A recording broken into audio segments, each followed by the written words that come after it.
I think it's a very important topic to tackle, home visits, because it's Very comforting, as much. you've always say that to check a dog in his own or in her own environment gives you that much more perspective, Exactly. especially in case of an Yeah, anxious dog. that's really one of the big advantages for me as a clinician seeing animals at home. There are many reasons why it's very beneficial, but seeing animals behaving as they would normally at home is good, because it can lead to all sorts of other diagnostic avenues. Whereas when a dog or a cat, for that matter, comes into our clinic, then yeah, they're stressed, they're anxious. I saw a cat this morning, for example, that had a temperature of 39.5. Now, normal temperature for a cat would be, let's say, 38. So was that temperature abnormal, or was it because the animal was stressed coming into the clinic? I suspect it was just stressed. It was not sick or anything. But of course, the other reasons are that so the animal's less stressed when we see them at home.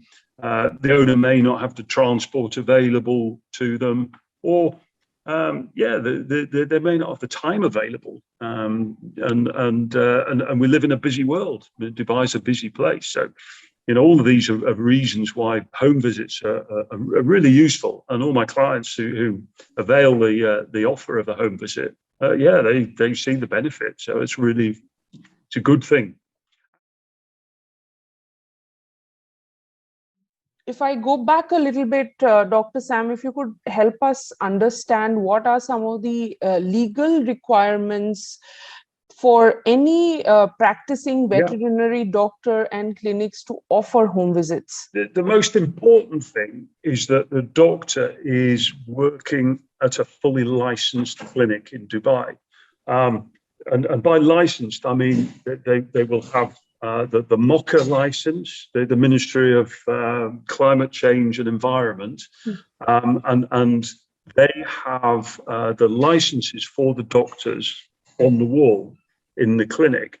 Now, by virtue of the fact they are open as a business, they'll also have a municipality and all the other requirements in place. But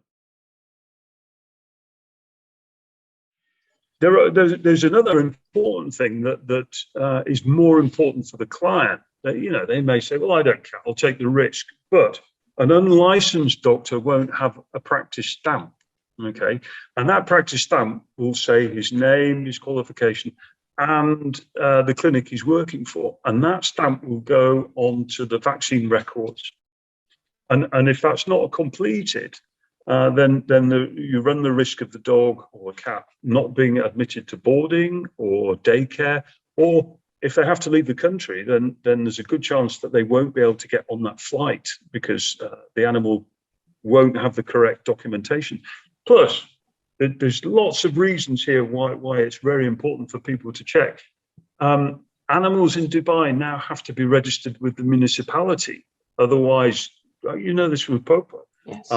Otherwise, they don't get the tag. And if they are found out by Ministry of Vet to not have that registration, the animal could be confiscated. Now, an unlicensed vet will not be able to register an animal with the Dubai municipality. So the client might actually lose their dog. And that also brings me to the portfolio of services that can be offered at home. Very good question.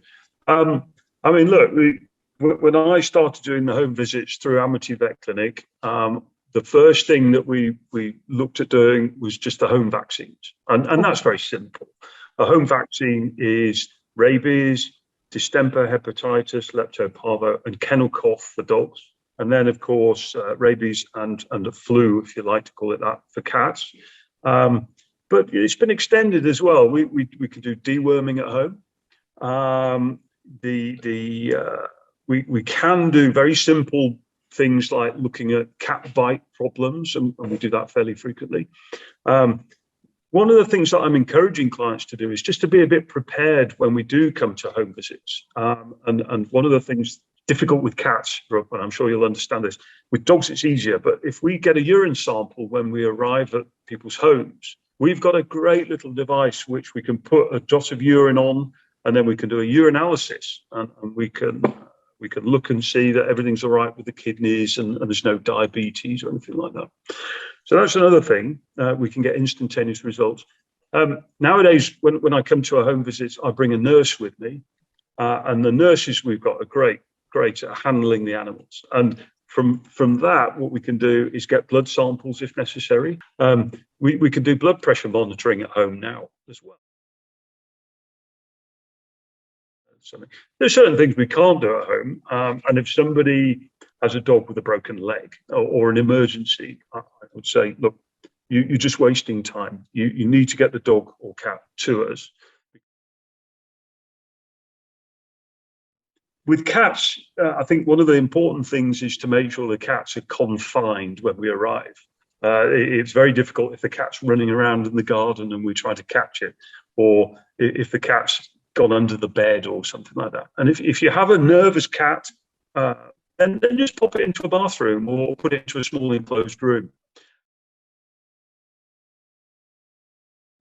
With dogs, there's not very much that people need to do in preparation for us arriving. Like I said, if they can get a urine sample, that would be great. That's really beneficial, and it's useful for ruling out a lot of problems.